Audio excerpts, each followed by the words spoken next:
नमस्कार साथियों, बिहार शिक्षक भर्ती बीपीएससी टीआरई 4.0 के लिए एनसीईआरटी भूगोल पर आधारित प्रश्नों की श्रृंखला में आप सभी का स्वागत है।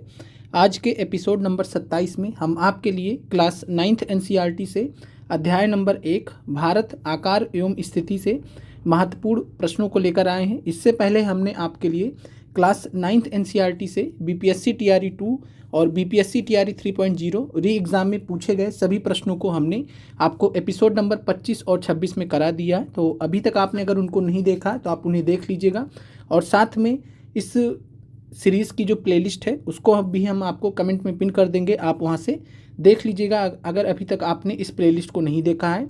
बीपीएससी टीआरई 4.0 के लिए हमारे द्वारा बनाए गए महत्वपूर्ण प्रश्न आपको इस सीरीज़ में मिलने वाले हैं। तो क्लास 9th यहाँ से आज से स्टार्ट होगा। अध्याय नंबर 1 है भारत आकार और स्थिति, और क्लास 9th की अगर बात करें तो इसमें कुल 6 अध्याय हैं जिनको हम बारी बारी से कवर करने वाले हैं। और साथ में इसी सप्ताह हम प्रयास करेंगे कि क्लास 9th एनसीईआरटी आपका समाप्त हो जाए, और इसके अलावा क्लास 9th विज्ञान का जो एनसीईआरटी चल रहा है वो भी हम आपका कंप्लीट कराने का पूरा प्रयास करेंगे। और आप सभी अभ्यर्थी भी बीपीएससी टीआरई 4.0 की जो तैयारी कर रहे हैं, अब आपको कोई जो है संदेह नहीं रहना चाहिए मन में कि आपकी भर्ती कब आएगी कब नहीं आएगी। अब सारी चीज़ें क्लियर हो चुकी हैं। पिछले वीडियो के माध्यम से हमने आपको स्पष्ट कर दिया है इस चीज़ को लेकर कि सप्लीमेंट्री रिजल्ट के लिए जो कैंडिडेट्स धरना दे रहे थे, आंदोलन कर रहे थे, उनसे जब मुलाकात किया बिहार शिक्षा विभाग की तरफ से उप सचिव महोदय ने, तो उन्होंने सीधे सीधे इस चीज़ को बोला कि टीआरई 3.0 की जो भी सीट है, जो भी सीट बच रही हैं उनको टीआरई 4.0 में जोड़ा जाएगा, और साथ में टीआरई 3.0 की ज्वाइनिंग होते ही टीआरई 4.0 की प्रक्रिया शुरू कर दी जाएगी। और टीआरई 3 की जो ज्वाइनिंग है इसी सप्ताह आप उम्मीद कर सकते हैं कि 10 से लेकर 20 मई के बीच में हर हालत में सभी जो चयनित शिक्षक हैं अपने विद्यालय पहुंच जाएंगे। तो आप इस हिसाब से उम्मीद कर सकते हैं कि 20 मई और इसके बाद दिन 30 मई, और आपका जो है मई में 10 दिन ये मान लीजिए। इसके अलावा आप जून में उम्मीद कर सकते हैं, जैसा कि हमने आपको पहले भी बता रखा है, जून 2025 में आप बीपीएससी टीआरई 4.0 की जो वैकेंसी है उसे उम्मीद कर सकते हैं। चलिए आगे बढ़ते हैं। अध्याय नंबर 1 है भारत आकार एवं स्थिति। प्रश्नों के उत्तर कमेंट कीजिएगा अगर आप लाइव सेशन में अटेम्प्ट कर रहे हैं तो। पहला प्रश्न आप सभी के सामने है, भारत के अवस्थिति के संबंध में कौन सा कथन सही है? ऑप्शन ए है, ऑप्शन बी है, ऑप्शन सी है, ऑप्शन डी एक से अधिक, option E none of this. Comment कीजिएगा पहले नंबर प्रश्न का क्या उत्तर होगा। तो भारत की अवस्थिति की अगर हम बात करें तो यहाँ पर आपसे पूछा जा रहा है कि क्या भारत उत्तरी गोलार्ध में स्थित है, या भारत दक्षिणी गोलार्ध में स्थित है, या भारत भूमध्य रेखा पर स्थित है। तो भारत की अवस्थिति जब हम देखते हैं तो इस संदर्भ में पाते हैं कि भारत की जो अवस्थिति है वो पूर्णतया जो है पूरी तरीके से किस गोलार्ध में है, तो उत्तरी गोलार्ध में भारत स्थित है। तो ये आपको ध्यान रखना है। पहले नंबर प्रश्न का राइट आंसर ए है। अभी हम मानचित्र के माध्यम से भी भारत की अवस्थिति को देखेंगे। तो भारत उत्तरी गोलार्ध में स्थित है। पहले नंबर प्रश्न का राइट आंसर ए है। और भारत का जो मुख्य भाग है अगर हम बात करें तो भारत का जो मुख्य भाग है वो 8 डिग्री 4 मिनट उत्तरी अक्षांश से लेकर 37 डिग्री 6 मिनट उत्तरी अक्षांश तक विस्तार है। भारत का जो अक्षांशीय विस्तार है मुख्य भाग का यानी मुख्य भूमि का। और बात करें देशांतर की तो 68 डिग्री 7 मिनट पूरब से लेकर 97 डिग्री 25 पूर्व देशांतर तक भारत का विस्तार है, ये आप जानते हैं। इसके अलावा जब आपसे पूछेगा संपूर्ण भारत का जब आपसे अक्षांशीय विस्तार पूछेगा तो यहाँ पर जो है 6 डिग्री 45 मिनट हो जाता है, ये भी आप जानते हैं। 6 डिग्री 45 मिनट से लेकर 37 डिग्री 6 मिनट उत्तरी अक्षांश तक। चलिए अब एक बार हम भारत की जो अवस्थिति है वो मैप के माध्यम से देख लेते हैं। अब यहाँ पर आप जो मैप देख रहे हैं जो आपके क्लास 9th एनसीईआरटी में ही दिया गया है, तो यहाँ पर आप जो ये रेखा देख रहे हैं, यहाँ पर जो आप ये रेखा देख रहे हैं इसी को हम बोलते हैं विषुवत रेखा या भूमध्य रेखा। 0 डिग्री अक्षांश होता है, और 0 डिग्री अक्षांश को हम विषुवत रेखा या भूमध्य रेखा बोलते हैं, इंग्लिश में इक्वेटर बोलते हैं। विषुवत रेखा जो होती है वो पूरे पृथ्वी को 2 बराबर भागों में बांटती है। तो अगर आपसे पूछे निम्नलिखित में से कौन सा अक्षांश पृथ्वी को 2 बराबर भागों में बांटती है, तो आंसर है विषुवत रेखा। तो विषुवत रेखा भारत को जो है पृथ्वी को बात करें या विश्व को बात करें तो उत्तरी गोलार्ध और दक्षिणी गोलार्ध में बांटती है। विषुवत रेखा के जो नीचे स्थित क्षेत्र है इसको हम दक्षिणी गोलार्ध कहते हैं, और विषुवत रेखा के जो ऊपर यानी कि उत्तर में जो क्षेत्र है ये जो आप पूरा देख पा रहे हैं ये सारा का सारा जो है उत्तरी गोलार्ध में आता है। तो इस तरीके से आपको समझना है। और भारत की आप यहाँ पर अब स्थिति देख सकते हैं कि भारत की अब स्थिति कहाँ पर है। तो भारत की अब स्थिति जो है विषुवत रेखा के उत्तर में है और विषुवत रेखा के उत्तर वाला जो क्षेत्र है ये उत्तरी गोलार्ध का क्षेत्र है। तो भारत को उत्तरी गोलार्ध में माना जाता है। इसके अलावा अगर आपसे पूछे भारत जो है पश्चिमी गोलार्ध में स्थित है या भारत पूर्वी गोलार्ध में स्थित है, तो ये भी आप स्पष्ट कर लीजिए। यहाँ पर जब आपसे पश्चिम और पूरब पूछेगा तो आपको इस तरीके से देखना रहेगा। यहाँ पर 0 डिग्री देशांतर है और प्राइम मेरिडियन जिसको बोलते हैं। तो 0 डिग्री देशांतर से आप अलग कर लीजिए। 0 डिग्री देशांतर के पश्चिम में जो भाग है उसको हम पश्चिमी गोलार्ध कहते हैं और 0 डिग्री देशांतर के पूरब में जो भाग है उसको हम पूर्वी गोलार्ध कहते हैं। तो इस प्रकार आप देख सकते हैं भारत पूर्वी गोलार्ध में भी स्थित है। तो आपसे पूछेगा तो भारत उत्तरी गोलार्ध में स्थित है, नहीं तो भारत पूर्वी गोलार्ध में स्थित है। दोनों तरीके से आपने यहाँ पर देख लिया। चलिए आगे बढ़ते हैं अगले प्रश्न पर। अगला प्रश्न आपके सामने है, निम्नलिखित में से कौन सी अक्षांश रेखा देश को लगभग 2 बराबर भागों में बांटती है। ये आपको बताना है कि निम्नलिखित में से कौन सी अक्षांश रेखा है, कौन सी लैटिट्यूडनल लाइन है जो भारत को लगभग 2 बराबर भागों में बांटती है। ऑप्शन ए है, ऑप्शन बी है, ऑप्शन सी है, ऑप्शन डी और ऑप्शन ई। दूसरे नंबर प्रश्न की अगर हम बात करें तो कौन सी अक्षांश रेखा है, तो मकर रेखा आप एलिमिनेट कर सकते थे आराम से।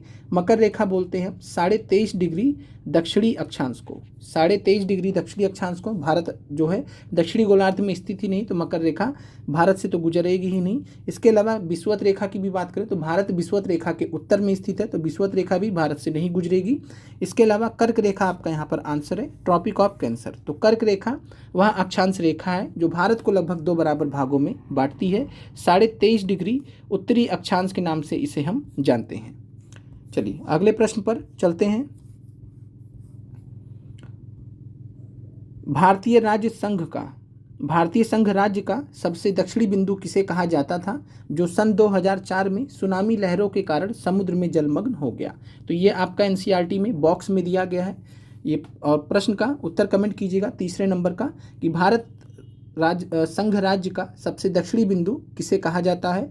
इंदिरा कोल है, कन्याकुमारी है या इंदिरा बिंदु है। तो तीसरे नंबर प्रश्न की अगर हम बात करें तो भारत का सबसे दक्षिणतम बिंदु जो है इंदिरा बिंदु या इंदिरा पॉइंट के नाम से जाना जाता है। तो राइट आंसर आपका है सी, इंदिरा बिंदु या इंदिरा पॉइंट।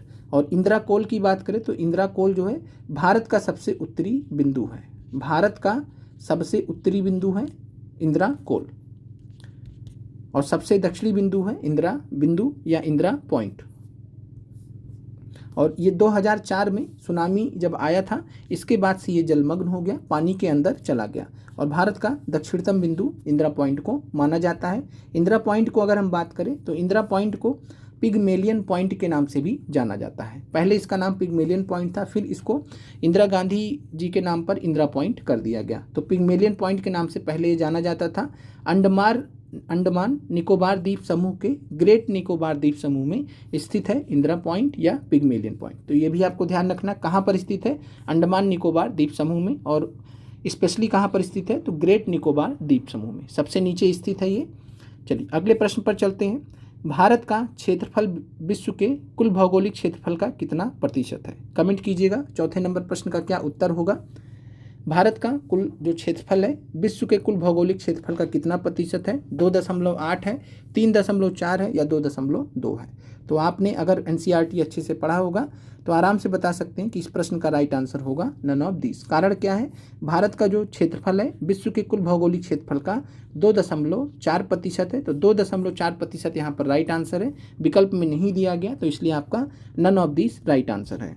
और भारत के भूभाग का जो कुल क्षेत्रफल है लगभग कितना है, तो एनसीईआरटी में आपको जो दिया गया डाटा 32.8 लाख वर्ग किलोमीटर। ये आपको ध्यान रखना एनसीईआरटी के वजह से।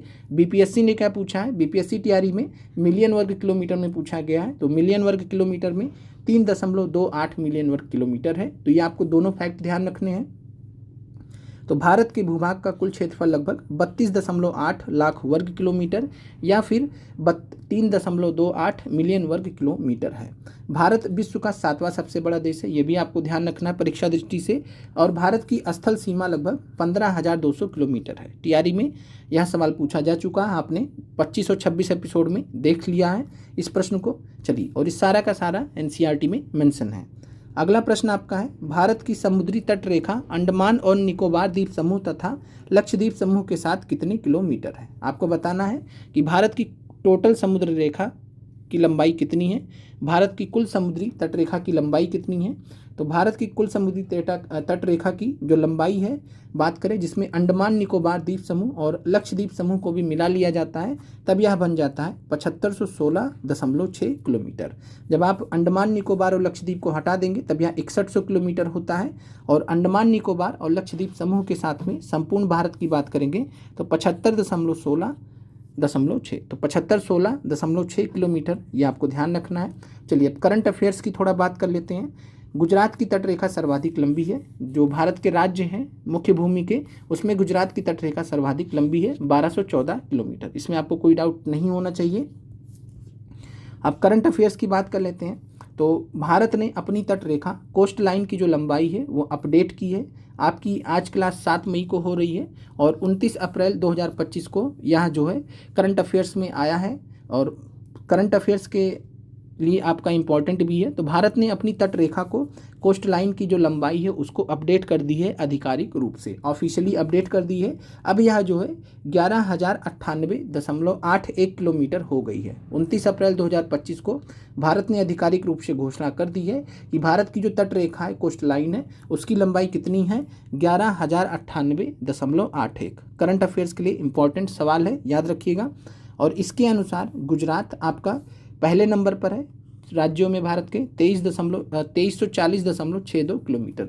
तो गुजरात का जो लंबाई है वो बढ़ गया। अच्छा, अचानक से लंबाई कैसे बढ़ गया, तो जो पैमाने हैं उनको बदल दिया गया। पहले पैमाना अलग था, पैमाने अब बदल दिए गए। पैमाने बदलने की वजह से लंबाई बढ़ी है। ऐसा नहीं कि सब मतलब बढ़ते चले गए हैं, ऐसा कुछ नहीं हुआ, पैमाने बदल दिए गए। इस वजह से पैमाने बदलने की वजह से जो है ये लंबाई बढ़ी है। तो इसमें आपको कोई डाउट नहीं रहना चाहिए। गुजरात नंबर 1 पर है 2340 किलोमीटर के साथ में। तमिलनाडु इस बार दूसरे नंबर पर है 1068 किलोमीटर। तीसरे नंबर पर आंध्र प्रदेश है 1053 किलोमीटर। ये भारत के 3 राज्य हैं।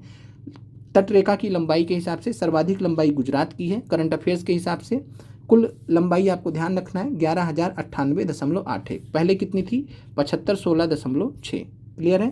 इसके अलावा जब पूरे भारत की जब हम बात करते हैं तो अंडमान निकोबार द्वीप समूह की जो तटरेखा की लंबाई है वो सबसे ज़्यादा पहले भी थी, अभी भी है। तो अंडमान निकोबार द्वीप समूह की बात करेंगे 3083.5 किलोमीटर ये तटरेखा की लंबाई है। लेकिन कभी भी आपको जब सवाल पूछा जाता है विभिन्न परीक्षाओं में, तो वहाँ आपको भारत के जो मुख्य राज्य हैं उसके अनुसार पूछा जाता है। उसके अनुसार गुजरात नंबर 1 पर है। ओवरऑल जब आप देखते हैं तो अंडमान निकोबार द्वीप समूह का ज़्यादा है। क्लियर है। और अब आप पूछेंगे कि सर प्रश्न आएगा तो अब आपको क्या करना है। देखिए, अगर आपको प्रश्न एनसीईआरटी के हिसाब से देता है तो कुछ इस तरीके से देगा। अब इस तरीके से देगा तो आपको ये आंसर मानना है, 7516 मानना है या 7516.6 मानना है। अगर आपको करंट अफेयर्स के हिसाब से पूछेगा तो आपको 11,098.81 दिया रहेगा। तो 11,098.81 दिया रहेगा विकल्प में, तब आपको इसका चुनाव करना है। अदरवाइज 7516 आपको विकल्प में दिया रहेगा। चलिए अगले प्रश्न पर चलते हैं। अगला प्रश्न है, निम्नलिखित में से किसे भारत की मानक याम्योत्तर स्टैंडर्ड मेरिडियन ऑफ इंडिया माना गया है। कमेंट कीजिएगा कि निम्नलिखित में से किसे भारत की मानक याम्योत्तर माना गया है। पूछा गया सवाल है टीआरई में आपका। तो 82 डिग्री 30 मिनट उत्तरी अक्षांश को, या 82 डिग्री 45 मिनट पूर्वी अक्षांश को, या 82 डिग्री 30 मिनट पूर्वी देशांतर को। तो क्या राइट आंसर होगा 6 नंबर प्रश्न में। तो भारत की जो मानक याम्योत्तर है स्टैंडर्ड मेरिडियन ऑफ इंडिया, इसकी अगर हम बात करें तो 82 डिग्री 30 मिनट 82 डिग्री 30 मिनट पूर्वी देशांतर को हम भारत की मानक याम्योत्तर मानते हैं। तो 82 डिग्री 30 मिनट पूर्वी देशांतर, याद रखिएगा। राइट आंसर आपका 82 डिग्री 30 मिनट पूर्वी देशांतर है। और 82 डिग्री पूर्व देशांतर की बात करें तो 82 डिग्री 30 मिनट पूर्व देशांतर रेखा को भारत की मानक याम्योत्तर रेखा माना गया है और यह उत्तर प्रदेश में मिर्ज़ापुर से गुजरती है। बहुत इंपॉर्टेंट है, एनसीईआरटी में मिर्ज़ापुर शब्द का प्रयोग किया गया है, तो जाहिर सी बात अगर सवाल बनता है तो आपको विकल्प में मिर्ज़ापुर दिया रहेगा कि भारत की मानक याम्योत्तर रेखा कहाँ से गुजरती है, तो राइट आंसर है उत्तर प्रदेश के मिर्ज़ापुर से गुजरती है। इसके अलावा गुजरात और अरुणाचल प्रदेश के स्थानीय समय में 2 घंटे का अंतर भी है, ये भी आपको मालूम होगा। और ये 2 घंटे का अंतर बनता कैसे है, तो आप इस प्रकार से समझ सकते हैं कि गुजरात की बात करेंगे तो सबसे पश्चिमी बिंदु है 68 डिग्री 7 मिनट पूर्वी देशांतर, और सबसे जो है पूर्वी बिंदु है भारत का अरुणाचल प्रदेश में, तो ये है 97 डिग्री 25 मिनट, और ये टोटल डिफरेंस लगभग 30 मिनट का है। और 1 मिनट की बात करेंगे तो यहाँ पर जो है 30 डिग्री का यहाँ पर फ़र्क आ जाता है। 1 डिग्री पर 4 मिनट का अंतराल बनता है, तो 30 डिग्री पर 4 मिनट का जो बनेगा तो 30 चौके 120 मिनट में ये अंतराल बनेगा। यानी कि गुजरात से अरुणाचल प्रदेश का जो स्थानीय समय में जो अंतर होगा वो 120 मिनट का होगा। अगर जो है तो इस प्रकार से आप समझ सकते हैं 120 मिनट को हम क्या कह सकते हैं, 2 घंटे। तो राइट आंसर आपका यहाँ पर हो जाएगा गुजरात और अरुणाचल प्रदेश के स्थानीय समय में कितने घंटे का अंतर है, 2 घंटे का अंतर है। यानी अरुणाचल प्रदेश में सूर्योदय 2 घंटे पहले होगा, गुजरात में वही 2 घंटे बाद होगा। इस प्रकार से आप समझ सकते हैं। अगले प्रश्न पर चलते हैं। निम्नलिखित में से कौन क्षेत्रफल की दृष्टि से विश्व का सबसे बड़ा देश है? रूस है, कनाडा है या संयुक्त राज्य अमेरिका है? कमेंट कीजिएगा 7वें नंबर प्रश्न का क्या राइट आंसर होगा। तो क्षेत्रफल की दृष्टि से बात करें तो विश्व का सबसे बड़ा देश रूस है। नंबर 1 पर रूस है, नंबर 2 पर कनाडा है, नंबर 3 पर संयुक्त राज्य अमेरिका है। कनाडा के साथ में एक फैक्ट आपको ये भी ध्यान रखना है कि सर्वाधिक लंबी तट रेखा वाला देश कौन सा है? तो सर्वाधिक लंबी तट रेखा, ये भी आपका टीआरई में पूछा गया सवाल है। तो सर्वाधिक लंबी तट रेखा वाला जो देश है वो कनाडा है। तो पहले नंबर पर रूस है क्षेत्रफल की दृष्टि से, दूसरे नंबर पर कनाडा है, तीसरे पर संयुक्त राज्य अमेरिका है, चौथे नंबर पर चीन है, तो 5वें पे ब्राज़ील है, 6ठे पे ऑस्ट्रेलिया है और भारत 7वें स्थान पर है, जैसा कि हम पहले देख चुके हैं।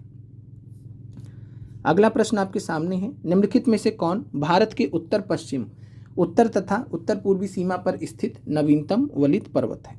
कमेंट कीजिएगा कि भारत के उत्तर पश्चिम, उत्तर तथा उत्तर पूर्वी सीमा पर स्थित है और वो नवीनतम वलित पर्वत है। तो नवीनतम वलित पर्वत की अगर हम बात करें तो भारत में हिमालय जो है नवीनतम वलित पर्वत का उदाहरण है, और यह भारत के उत्तर पश्चिम भाग में स्थित है, उत्तर भाग में भी स्थित है और उत्तर पूर्वी सीमा पर भी आप देखते हैं तो वहाँ पर भी स्थित है। तो राइट आंसर आपका हो जाएगा हिमालय। अरावली की बात करें तो अरावली जो है ये प्राचीनतम वलित पर्वत का उदाहरण है, ओल्डेस्ट फोल्ड माउंटेन का उदाहरण है, प्राचीनतम वलित पर्वत का ये उदाहरण है। तो प्राचीनतम वलित पर्वत जब आपसे पूछेगा तो अरावली हो जाएगा, नवीनतम वलित पर्वत पूछेगा तो आंसर आपका हिमालय हो जाएगा। चलिए क्लियर है ये। अगले प्रश्न पर चलते हैं। अगला प्रश्न आपका सन 1869 में स्वेज नहर के खुलने से भारत और यूरोप के बीच की दूरी कितने किलोमीटर कम हो गई है? एनसीईआरटी में बॉक्स में दिया गया है ये। तो 1869 में स्वेज नहर के खुलने से भारत और यूरोप के बीच जो दूरी है कितने किलोमीटर कम हो गई है? 7000 किलोमीटर, 8000 किलोमीटर या 10,000 किलोमीटर? तो एज पर एनसीईआरटी स्वेज नहर कब खुला था ये आपको ध्यान रखना परीक्षा दृष्टि से, 1869 में। और स्वेज नहर के खुलने के बाद से भारत और यूरोप के बीच जो दूरी थी वो घटकर 7000 किलोमीटर कम हो गई है। यानी पहले 7000 किलोमीटर ज़्यादा लगता था, अब 7000 किलोमीटर कम लगता है। पहले जो है पहले बात करें तो पहले अफ्रीका महाद्वीप घूम के जाना पड़ता था, और जब से स्वेज नहर खुल गया तो स्वेज नहर के रास्ते से जा सकते हैं। भूमध्य सागर, इधर लाल सागर, इधर भूमध्य सागर, बीच में स्वेज नहर। तो राइट आंसर आपका 7000 किलोमीटर है। इसके अलावा आपका टीआरई में पूछा गया सवाल है स्वेज नहर किसको जोड़ती है? तो स्वेज नहर भूमध्य सागर को लाल सागर से जोड़ती है, मेडिटेरेनियन सी को जोड़ती है लाल सागर से, रेड सी से। ये भी आपको ध्यान रखना है परीक्षा दृष्टि से। तो राइट आंसर आपका 9 नंबर प्रश्न में ए है, 7000 किलोमीटर। अगला प्रश्न है भारत का सबसे पूर्वी बिंदु क्या है? कमेंट कीजिएगा भारत का सबसे पूर्वी बिंदु क्या है? इंदिरा कोल है, गुहार माती है या गुहार मोती है या किबुथु है? तो भारत का सबसे पूर्वी बिंदु की अगर हम बात करें तो राइट आंसर आपका है सी, किबुथु। किबुथु की बात करें तो ये अरुणाचल प्रदेश में स्थित है, और अरुणाचल प्रदेश में स्थित किबुथु भारत का सबसे पूर्वी बिंदु है। तो ये आपको ध्यान रखना है। तो राइट आंसर आपका हो जाएगा सी, किबुथु। इसके अलावा बात करें सबसे पूर्वी बिंदु किबुथु हो गया अरुणाचल प्रदेश में। सबसे पश्चिमी बिंदु अगर आपसे पूछेगा तो गुहार मोती हो गया गुजरात में। सबसे उत्तरी बिंदु पूछे तो इंदिरा कोल हो गया 37 डिग्री 6 मिनट उत्तरी अक्षांश। सबसे दक्षिणी बिंदु अगर आपसे पूछेगा तो इंदिरा पॉइंट हो जाएगा 6 डिग्री 45 मिनट उत्तरी अक्षांश। और यहाँ पर आपसे सबसे पूर्वी बिंदु के अलावा सबसे पूर्वी अक्षांश भी पूछ सकता है, सबसे उत्तरी अक्षांश भी पूछ सकता है तो 37.6 उत्तरी अक्षांश। सबसे दक्षिणी अक्षांश भी पूछ सकता है तो 6 डिग्री 45 मिनट। इस तरीके से भी आपको ध्यान रखना है। अगले प्रश्न पर चलते हैं। भारत की मानक याम्योत्तर रेखा standard meridian of India, Bharat की मानक याम्योत्तर रेखा कितने राज्यों से होकर गुजरती है? ऑप्शन ए है 4, ऑप्शन बी है 5, ऑप्शन सी है 8। कमेंट कीजिएगा कि भारत की मानक याम्योत्तर रेखा कितने राज्यों से होकर गुजरती है। तो 82 डिग्री 30 मिनट पूर्वी देशांतर को भारत की मानक याम्योत्तर मानते हैं। उत्तर प्रदेश के मिर्ज़ापुर से गुजरती है। ओवरऑल भारत के ये 5 राज्यों से होकर गुजरती है। कौन कौन से राज्य हैं ये भी आपको ध्यान रखना है। तो ये जो राज्य हैं ये है यूपी है, एमपी है, इसके अलावा बात कर तो छत्तीसगढ़ आता है, यूपी, एमपी, छत्तीसगढ़, उड़ीसा और आंध्र प्रदेश। ये 5 राज्य हैं, उड़ीसा और आंध्र प्रदेश। तो ये 5 राज्य हैं जहाँ से भारत की मानक याम्योत्तर रेखा स्टैंडर्ड मेरिडियन ऑफ इंडिया गुजरती है। यूपी, एमपी, छत्तीसगढ़, उड़ीसा और आंध्र प्रदेश।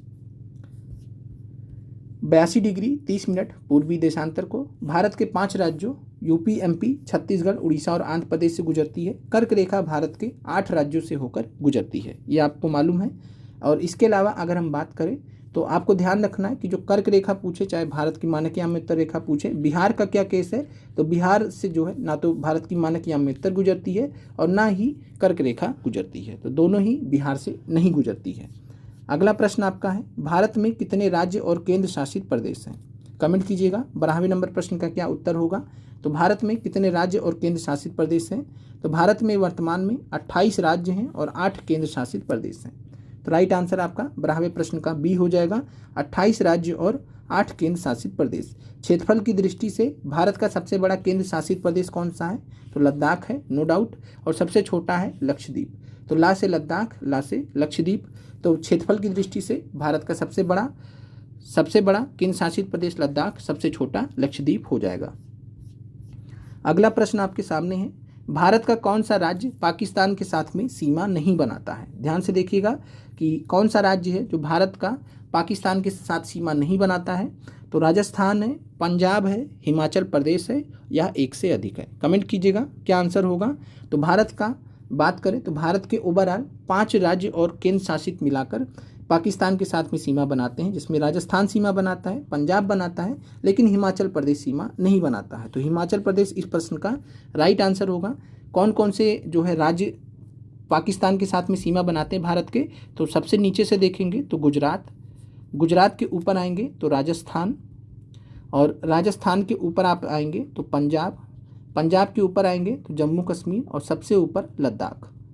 तो ये 5 आपको ध्यान रखना है। 3 राज्य है और 2 केंद्र शासित प्रदेश हैं। तो गुजरात, राजस्थान, पंजाब, जम्मू कश्मीर और लद्दाख, ये 5 भारत के राज्य और केंद्र शासित प्रदेश हैं जो पाकिस्तान के साथ में सीमा बनाते हैं। तो राइट आंसर आपका सी हो जाएगा, हिमाचल प्रदेश पाकिस्तान के साथ में सीमा नहीं बनाता। एक बार हम मैप के माध्यम से इसे देख लेते हैं।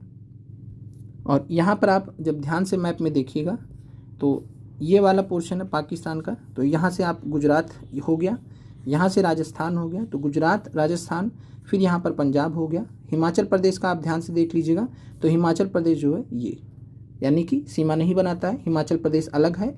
तो पंजाब हो गया, राजस्थान, गुजरात, इसके अलावा जम्मू कश्मीर हो गया, और इसके अलावा लद्दाख का चूँकि अब चेंज कर दिया गया है और लद्दाख का जो साइज जो बहुत बड़ा कर दिया गया, ये पूरा जो क्षेत्र उसको लद्दाख के नाम से जाना जाता है।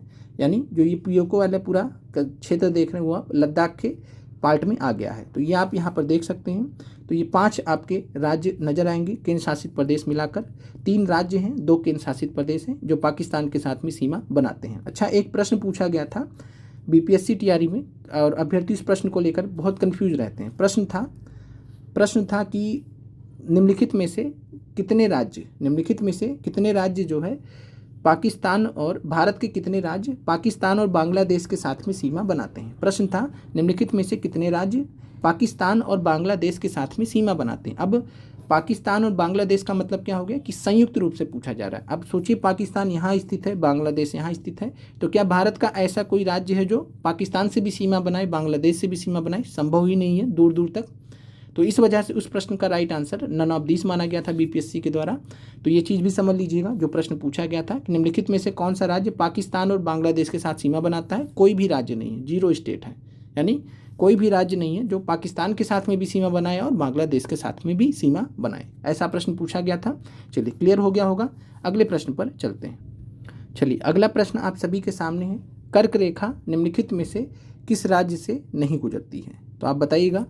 और यहाँ पर हमने ऑप्शंस भी बढ़ा दिए हैं कि कर्क रेखा निम्नलिखित में से किस राज्य से नहीं गुजरती है, क्योंकि आपने ये प्रश्न बहुत बार देखा है। तो 5 विकल्प हमने दे दिए। राजस्थान है, छत्तीसगढ़ है, उड़ीसा है, त्रिपुरा है, मध्य प्रदेश है। तो कमेंट कीजिएगा, कर्क रेखा भारत के किस राज्य से होकर नहीं गुजरती है? तो राजस्थान की बात करें तो राजस्थान का जो निचला बिंदु है यहाँ से कर्क रेखा गुजरती है, तो राजस्थान हो जाएगा। छत्तीसगढ़ से भी कर्क रेखा गुजरती है। इसके अलावा त्रिपुरा से भी गुजरती है, मध्य प्रदेश से भी गुजरती है, उड़ीसा से नहीं गुजरती है। तो राइट आंसर आपका हो जाएगा उड़ीसा। तो याद रखिएगा, बिहार और उड़ीसा 2 राज्य हैं जो आपको ध्यान रखना है, यहाँ से कर्क रेखा नहीं गुजरती है। प्रश्न जब पूछा जाएगा नहीं गुजरती है तो या तो बिहार दिया जाएगा या तो उड़ीसा दिया जाएगा। तो बिहार और उड़ीसा दोनों ही याद रख सकते हैं, और यहाँ से जो है कर्क रेखा नहीं गुजरती हैं। कर्क रेखा भारत के 8 राज्यों से होकर गुजरती हैं। ये 8 राज्य कौन कौन से हैं, एक बार हम इनको देख लेते हैं। यहाँ पर मैप में आप देख सकते हैं 8 राज्य कौन कौन से हैं। और कर्क रेखा 23.5 डिग्री उत्तरी अक्षांश जो भारत को 2 बराबर भागों में बांटती है लगभग। गुजरात हो गया, राजस्थान देख लीजिए, छोटा सा ये पार्ट है, तो गुजरात हो गया, राजस्थान हो गया, मध्य प्रदेश हो गया, इसके अलावा छत्तीसगढ़ वाला पार्ट हो गया ये, और ये झारखंड हो गया, पश्चिम बंगाल हो गया। तो गुजरात, राजस्थान, मध्य प्रदेश, छत्तीसगढ़, झारखंड, पश्चिम बंगाल, ये आपके 6 जो है राज्य हो गए। 6 राज्य इधर के हो गए और 2 नॉर्थ ईस्ट के राज्य हो गए। और ये कौन कौन से, ये आप देख पा रहे हैं, त्रिपुरा हो गया और ये मिजोरम हो गया। तो त्रिपुरा और मिजोरम नॉर्थ ईस्ट के 2 राज्य हैं जो जहाँ से कर्क रेखा होकर गुजरती है। इसके अलावा 6 राज्य हैं, तो टोटल 8 राज्य हैं भारत के जहाँ से कर्क रेखा होकर गुजरती है। चलिए, अगले प्रश्न पर चलते हैं। अगला प्रश्न आपके सामने है। प्रश्न है, भारत का सबसे पूर्वी देशांतर कौन सा है? एनसीईआरटी से एक्सरसाइज से सवाल चल रहे हैं आपके। तो भारत का सबसे पूर्वी देशांतर कौन सा है, ये आपसे पूछा जा रहा है। 97 डिग्री 25 मिनट पूर्व, 68 डिग्री 7 मिनट पूर्व, 82 डिग्री 30 मिनट पूर्व। तो 82 डिग्री 30 मिनट पूर्व की बात करें तो भारत की मानक याम्योत्तर रेखा है। भारत की मानक याम्योत्तर रेखा है, या भारत मानक रेखा सिंपल में कह देते हैं। 68 डिग्री 7 मिनट पूर्व की बात करें तो ये भारत का सबसे पश्चिमी देशांतर है। भारत का सबसे पश्चिमी देशांतर है। आपसे देशांतर के रूप में भी पूछा जा सकता है, जैसा एनसीईआरटी में पूछा गया है। तो सबसे पश्चिमी देशांतर भारत का 68 डिग्री 7 मिनट पूर्व है। और 97 डिग्री 25 मिनट पूर्व की बात करें तो ये भारत का सबसे पूर्वी देशांतर है जो अरुणाचल प्रदेश में स्थित है। तो राइट आंसर आपका हो जाएगा ए, 97 डिग्री 25 मिनट पूर्व। 68 डिग्री 7 मिनट की बात करें तो ये भारत का सबसे पश्चिमी देशांतर हो जाएगा। अगले प्रश्न पर चलते हैं। एनसीईआरटी एक्सरसाइज से ही, उत्तराखंड, उत्तर प्रदेश, बिहार और पश्चिम बंगाल और सिक्किम की सीमाएं किस देश को छूती हैं, या निम्नलिखित में से कौन सा देश है जिससे भारत के ये निम्नलिखित राज्य जो है सीमा बनाते हैं? उत्तराखंड है, उत्तर प्रदेश है, बिहार है, पश्चिम बंगाल और सिक्किम है। तो ये सभी राज्य जो हैं नेपाल से सीमा बनाते हैं। नेपाल से भारत के 5 राज्य सीमा बनाते हैं। उत्तराखंड है, उत्तर प्रदेश है, बिहार है, इसके अलावा पश्चिम बंगाल है और सिक्किम है। ये 5 राज्य आपको ध्यान रखने हैं जो नेपाल से सीमा बनाते हैं। पूछे जाने की प्रबल संभावना है, एनसीईआरटी एक्सरसाइज में दिया गया है। और यह सवाल जो है आप टीआरई 3.0 का जो 15 मार्च का पेपर हुआ था उसमें 6 से 8 में भूगोल में देख सकते हैं। मिलता जुलता सवाल वहाँ पर पूछा गया था। तो उत्तराखंड, उत्तर प्रदेश, बिहार, पश्चिम बंगाल और सिक्किम से जो है नेपाल बनाता है। म्यांमार आप एलिमिनेट कर सकते थे, म्यांमार तो एकदम पूर्वी बॉर्डर पर हो गया, तो पूर्वी बॉर्डर का कोई यहाँ पर राज्य है ही नहीं, तो म्यांमार कट जाएगा। और भूटान को आप स्थिति के अनुसार काट देंगे कि भूटान तो भारत के पूर्वी वाले भाग में सिक्किम के बाद है, उत्तराखंड तो हो नहीं सकता, कट कर दीजिए। और साथ में बिहार क्या चीन के साथ में सीमा बनाता है? मालूम है आपको, नहीं बनाता है। उत्तर प्रदेश बनाता है क्या? मालूम है, नहीं बनाता। तो आराम से एलिमिनेट करके भी प्रश्न को सॉल्व कर सकते थे। कोई ज़रूरत नहीं कि आप रट के जाएंगे तभी इस प्रश्न को कर पाएंगे, आप एलिमिनेट भी करने का प्रयास करेंगे तो वो भी हो जाएगा। तो राइट आंसर आपका 16 नंबर प्रश्न का सी है, नेपाल। अगले प्रश्न पर चलते हैं। और 5 राज्य हैं जो भारत के नेपाल के साथ सीमा बनाते हैं। अगले प्रश्न पर चलते हैं। ग्रीष्म अवकाश में आप यदि कवरत्ती या कावारत्ती जाना चाहते हैं तो किस केंद्र शासित प्रदेश में जाएंगे? तो कावारत्ती की बात करें तो यह जो है राजधानी है, कैपिटल है लक्षद्वीप का। राइट आंसर आपका बी हो जाएगा, लक्षद्वीप।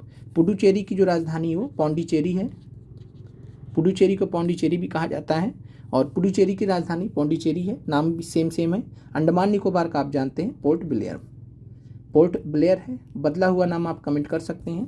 तो राइट आंसर आपका 17 नंबर प्रश्न की बात करें, कवरत्ती जो है या कावारत्ती लक्षद्वीप में स्थित है।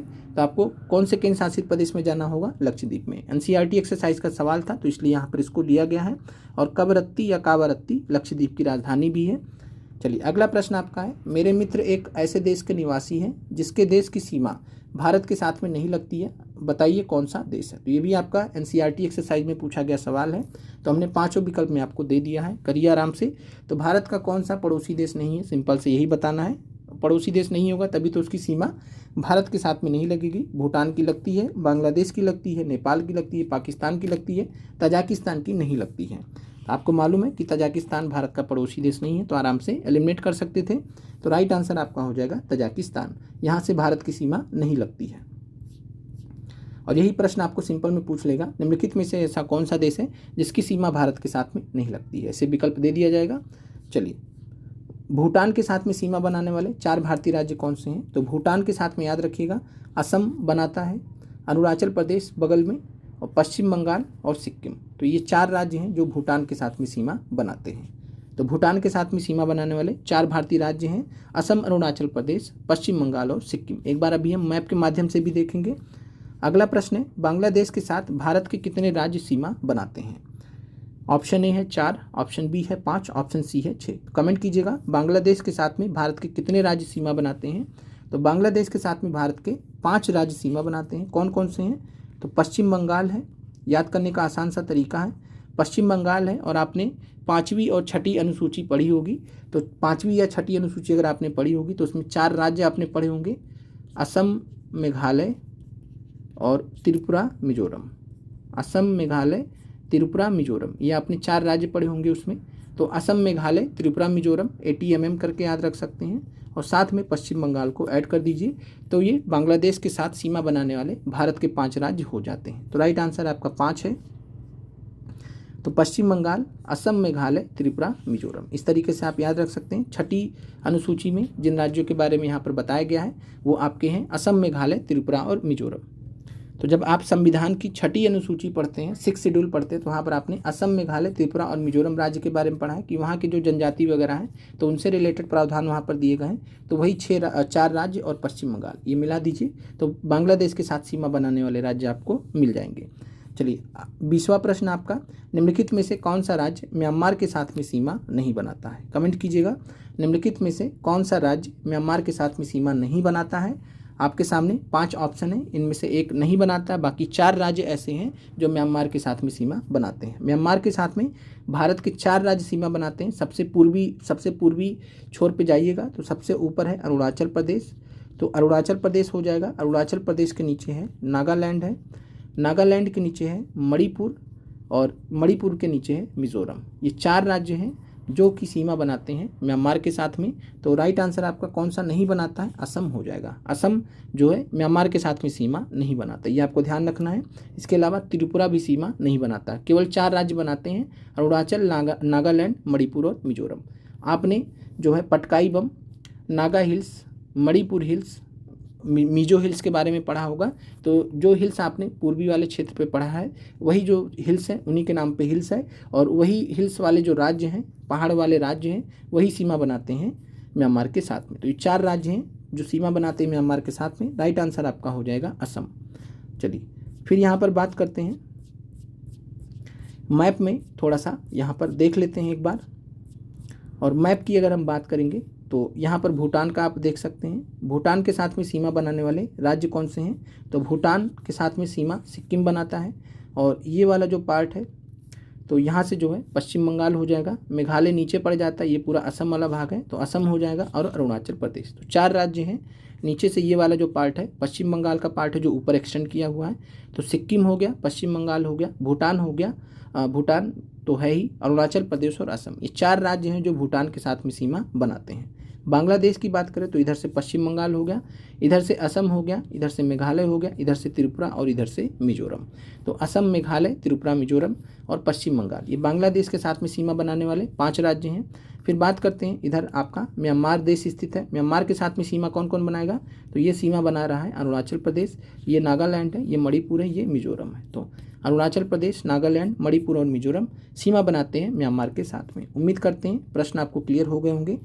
कमेंट कीजिएगा 20 प्रश्न में से आपके कितने सही हुए। यहाँ पर थोड़ा सा देख लीजिएगा, न्यू मूर्य द्वीप आपसे पूछा जा सकता है। न्यू मूर्य द्वीप की स्थिति कहाँ पर है, तो न्यू मूर्य द्वीप भारत के अंतर्गत आता है, तो न्यू मूर्य आइलैंड भारत के अंतर्गत आता है। स्थिति आप यहाँ पर देख सकते हैं कि पश्चिम बंगाल से नीचे जब जहाँ पर यहाँ पर डेल्टा वगैरह बने हैं, उन्हीं डेल्टा में एक डेल्टा है न्यू मूर्य द्वीप का। चलिए आज के प्रश्न यहाँ पर समाप्त होते हैं। मिलते हैं आप से अगले वीडियो में, अपडेट कर देंगे जब भी आपकी क्लास होगी। आप सभी भी अपना सपोर्ट एक्सटेंड कीजिए, क्लासेस को ज़्यादा से ज़्यादा जो है आप लोग भी देखिए, और आप लोग जो है बार बार BPSC TRE 4 की वैकेंसी आएगी नहीं आएगी, इस वजह से आप बहुत ज़्यादा भटकते हैं, बहुत ज़्यादा आपके मैसेजेस जब आने लगते हैं तो हमारे लिए भी क्लासेस लेना या बना पाना संभव नहीं होता। हमारा भी डाइवर्जन माइंड होने लगता है कि नहीं आएगा आएगा, फिर सारा दिमाग उस पर केंद्रित हो जाता है कि अब हमको किसी तरीके से कुछ ऐसा न्यूज़ मिले जिसमें बताया जाए कि BPSC TRE 4.0 की वैकेंसी आएगी। यही हुआ था कल, जब दिन भर देखते रहे, खोजते रहे, अंततः मिला। तब हमने आपको वीडियो के माध्यम से बताया कि बिहार शिक्षा विभाग के उप सचिव आए थे, उन्होंने साफ साफ बोला है कि TRE 3.0 की ज्वाइनिंग होने के तुरंत बाद TRE 4.0 की प्रक्रिया शुरू कर दी जाएगी। तो आप लोग इस चीज़ को लेकर निश्चिंत रहिए, वैकेंसी आपकी जून में ही आने वाली है। आप लोगों का देखने के लिए धन्यवाद।